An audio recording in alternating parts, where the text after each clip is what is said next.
खबरों में आगे बढ़ते हैं। कॉर्बेट टाइगर रिजर्व के ढेला रेंज अंतर्गत सामलदे गांव के बाग में हमले से एक महिला की दर्दनाक मौत हो गई है। आपको बता दें, वन विभाग और पुलिस की संयुक्त टीम ने सर्च ऑपरेशन चलाकर जंगल के काफी अंदर से महिला का शव बरामद किया है। शव बरामद होने के बाद ग्रामीणों में भारी आक्रोश देखने को मिल रहा है। गुस्साए ग्रामीणों ने शव को रामनगर ढेला मार्ग पर रखकर सड़क जाम कर दिया है। बाघ को ट्रैकुलाइज करने की मांग भी उठाई गई है। इस दौरान एसएसपी नैनीताल मंजुनाथ टीसी का कहना है कि कॉर्बेट एक नेशनल पार्क है जहां बाघों की संख्या अधिक है। घटना बेहद दुखद है, लेकिन इसकी आड़ में अफवाह फैलाने वालों के खिलाफ सख्त कार्रवाई की जाएगी। तो वहीं इस मामले में एसडीएम रामनगर प्रमोद कुमार का कहना है कि ऐसी घटनाओं के बाद लोगों में आक्रोश होना स्वाभाविक है।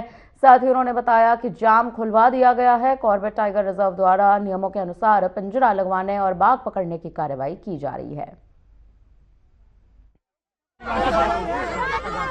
देखिए, सभी लोगों के थोड़ा समझदाना है, हमारे सबके साथ में संवेदना है और इसको देखते हुए सभी से वार्ता की गई, उनको समझाया गया क्योंकि इससे ऐसा करने से दिक्कत होंगी, सभी को दिक्कत होंगी, रोड में आने जाने वालों को दिक्कत होंगी।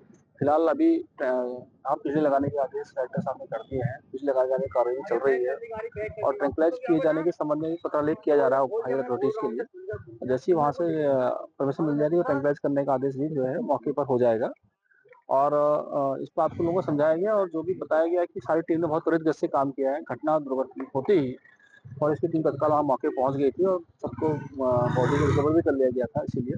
इसलिए बॉडी बिल्कुल ज़्यादा नुकसान भी नहीं पहुँचा है कि पूरा गांव वाले लोग जंगली जानवरों से परेशान, उनकी खेती बर्बाद है और जिस तरीके से बहुत बड़ी दुखद घटना उस सामलदे गांव के अंदर घटी और लोगों का आक्रोश जायज था और क्योंकि लोग खेती नहीं कर पा रहे हैं, कई चीजें दिक्कत हैं, लेकिन जहां पर एसएसपी साहब का बयान जो आया था वो बड़ा दुर्भाग्यपूर्ण है क्योंकि उन्होंने कहा कि यहाँ पर लाठी डंडों से और तलवार से असला लेकर के यहाँ पर आए थे। वो कोई सा भी ऐसा वीडियो दिखा दें कि मतलब जिसमें भी लाठी ना, वो लाठी लेके तो लोग जाते ही क्योंकि जंगल का मामला है, थोड़ा सा देखा कि कोई डेड बॉडी है उसको देखने के लिए लोग ग्रामीणों ने भी सहयोग दिया है। जी, अभी जो है सीजन ड्यूटी को हमने देखने के लिए हर साहब यहाँ पे राउंड्स पे था, तो इत्तेफाक की बात है कि यहाँ पे भारी जो है लोगों द्वारा, भारी संख्या में लोगों द्वारा असला और क्या बोलते हैं मतलब लाठी, डंडा और तलवार लेके यहाँ पर इस जगह पे आ रहे थे। तो हमने रोक के जानबूझ के मतलब सब जानकारी करने को मालूम किया तो पता चला बस 5-10 मिनट पहले जंगल के काफ़ी अंदर जो है कुछ महिलाएं का समूह जो है लकड़ी इकट्ठा करने और ऐसा मतलब वो उसको लकड़ी काटान ये सब झाड़ी काटने के लिए उसके लिए गए थे और उसमें से एक महिला पर जो है बाघ जैसा एक बाघ ने अटैक कर दिया और उसको खींच के ले गए। तत्काल जो है हमने मौके पर जो है एसएचओ रामनगर को भी बुलाया, हमने यहाँ से फोर्स को भी बुलाया और तुरंत जो हमारे साथ के बंदे थे, हमारे साथ जो फोर्स ट्रैवल कर रही थी उनके बंदों को भी और फॉरेस्ट की भी जो एसडीओ साहब थे वो यहाँ पर थे। तुरंत उन दोनों के साथ जो है मिलकर जॉइंट टीम्स को हमने तुरंत हाथों हाथ रवानगी कर दी।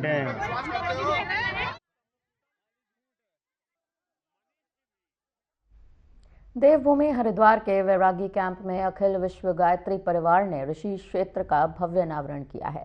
कार्यक्रम में वंदनीय माता जी अखंड दीप शताब्दी वर्ष और युग परिवर्तन की महायात्रा का ऐतिहासिक अध्याय पेश किया गया। सांसद अजय भट्ट ने साफ तौर पर कहा कि पूज्य गुरुदेव द्वारा बोया गया बीज आज विराट वटवृक्ष बन चुका है। मुख्य सचिव आनंद वर्धन और अन्य वक्ताओं ने आध्यात्मिकता, सामाजिक चेतना और भारतीय संस्कृति के महत्व पर भी जोर दिया। कार्यक्रम में प्रशासनिक अधिकारी, जनप्रतिनिधि और हजारों स्वयंसेवक भी उपस्थित रहे।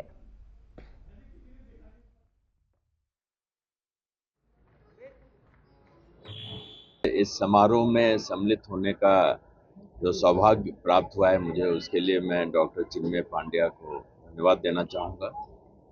ऐसे समारोह और इस तरह के आयोजन हमें अपने कर्तव्य, अपने मूल्य, अपने संस्कारों के प्रति सजग करते हैं और ये सौभाग्य की बात है कि ये हरिद्वार इस तपस्थली में ये आयोजन हो रहा है। भारत के भी हिंदुओं ने, सभी विश्व भर के हिंदुओं ने इसके लिए जागरूक होकर कार्य करने की जरूरत है, एक दबाव लाने की जरूरत है। सामाजिक संगठन जो करेंगे वो तो उन्होंने करना ही चाहिए, मगर मुझे लगता है कि सब जगह पर जब ह्यूमन राइट्स या मानव के अधिकारों का विषय आता है तो हिंदुओं को भी अधिकार है, यह विश्व भर का मानव समुदाय भूल रहा है, वह तो उचित बात नहीं है।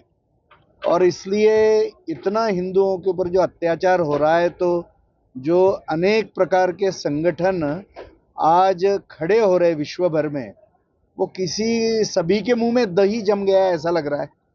और इसलिए मुझे लगता है कि विश्व के अनेक देश और जो अनेक अंतर्राष्ट्रीय संस्थाएं हैं, उन्होंने भी इसके लिए काम करने की आवश्यकता है। भारत और भारत का हिंदू समाज तो कार्य करेगा ही। लेकिन भारत में ही करोड़ देखिए, मुझे लग रहा है कि यहाँ के बांग्लादेशी जो घुसपैठी हैं, उनको भी निकालना चाहिए यहाँ से, यह भी काम करना चाहिए। और वहाँ का हिंदू जो सीए के अंतर्गत यहाँ आएगा, उसको नागरिकता भी देनी चाहिए, उसकी रक्षा, उसकी नागरिकता भी करानी चाहिए। और बांग्लादेश और पाकिस्तान में जो हिंदू है, उसकी सुरक्षा के लिए हम सबको मिलकर और प्रयास करना चाहिए। बड़े सौभाग्य का विषय है कि जो 3 सौभाग्य की धाराएं हैं, वंदनीय माता जी के धरती पर अवतरण के 100 वर्ष, पूज्य गुरुदेव की साधना के 100 वर्ष, अखंड दीपक के प्रज्वलन के 100 वर्ष, और उसकी प्रतीक्षा गायत्री परिवार ही नहीं बल्कि भारत के सभी आध्यात्मिक संगठन वर्षों से कर रहे थे। उस क्रम में आज जो ये वसंत पंचमी का महोत्सव है, उसकी सबसे महत्वपूर्ण कड़ी रखी गई। ऋषि क्षेत्र, साधना क्षेत्र का अनावरण हुआ, और आज के दिन की पुकार यही है कि जिस तरीके से भारत के ऋषियों ने ऋषियों मंत्र दृष्टारः भारत को अंधेरे के मध्य में प्रकाश की रेखा दिखाने का कार्य किया। बीज परम पूजनीय गुरुदेव ने बोया था, आचार्य श्री राम शर्मा जी ने, आज वो बहुत बड़ा वृक्ष बनकर देश ही नहीं विदेशों में भी खुशबू फैला रहा है और मानव मात्र के लिए, मानव जाति के लिए, प्राणी मात्र के लिए एक छाया बन चुका है। इतना बड़ा आयोजन हरिद्वार में हो रहा है, अद्भुत। जिस तरह से कुंभ में होता है उससे भी ये कम नहीं है, मैंने आज देखा है। और इसमें डॉक्टर्स हैं, इंजीनियर्स हैं, प्रोफेसर्स हैं, वैज्ञानिक हैं, एक से एक बड़ी विभूतियां हैं जिन्होंने अपने जीवन को मानव कल्याण के लिए यहाँ दे दिया है। भरे पूरे समाज में हैं, भरे पूरे परिवार हैं, उनके परिवार भी इसके सहायक हैं। ये गुरुदेव की कृपा है। इसीलिए मैंने कहा कि जो बीज बोया था वो वृक्ष बन गया है।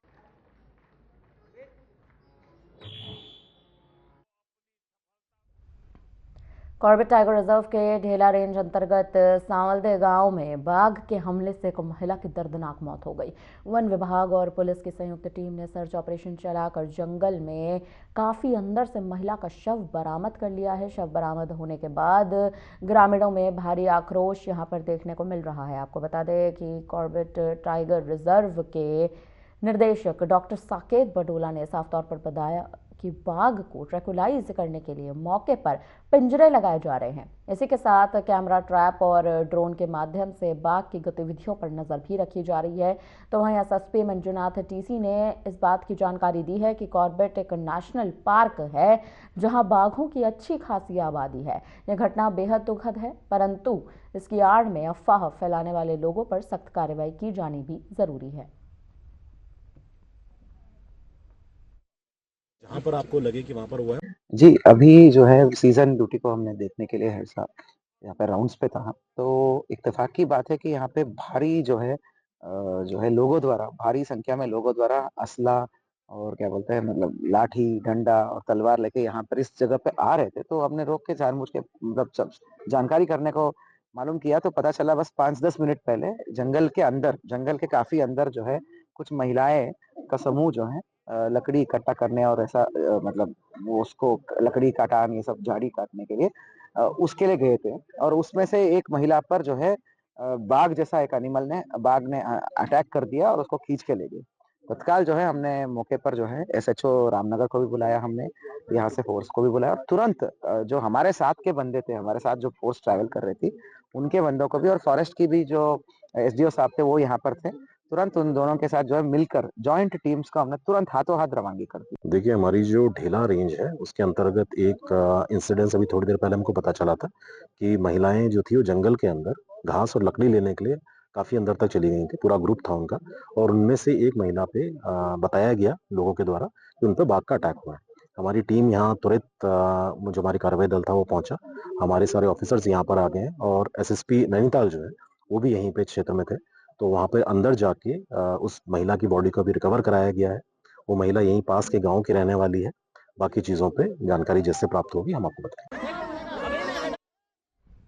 उत्तराखंड में अंकिता भंडारी हत्याकांड को लेकर प्रदेश भर में विरोध प्रदर्शन अपने चरम पर चल रहा है। इसी दौरान महिला सशक्तिकरण मंत्री रेखा आर्या के पति गिरधाराली साहू का भी विवादित बयान सामने आ चुका है, जिसमें उन्होंने साफ तौर पर कहा है कि हम लड़की बिहार से मंगवा लेते हैं।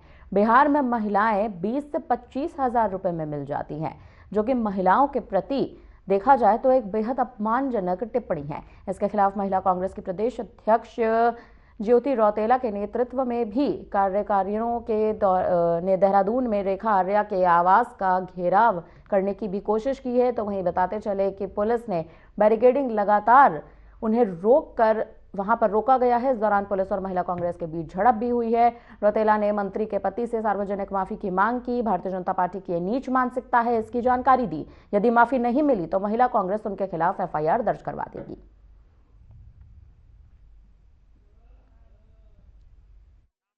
जिस तरीके से अंकिता भंडारी के केस में जो वीआईपी का नाम भाजपा के राष्ट्रीय महामंत्री गुलशन गौतम का नाम आया, जो उत्तराखंड के प्रभारी भी हैं, उसके खिलाफ हमारे लगातार इस प्रदेश में धरने प्रदर्शन चल रहे हैं। पूरे प्रदेश का जो व्यक्ति है, जो माताएं हैं, बहनें हैं, भाई हैं, वो जानना चाह रहे कि वो वीआईपी कौन है।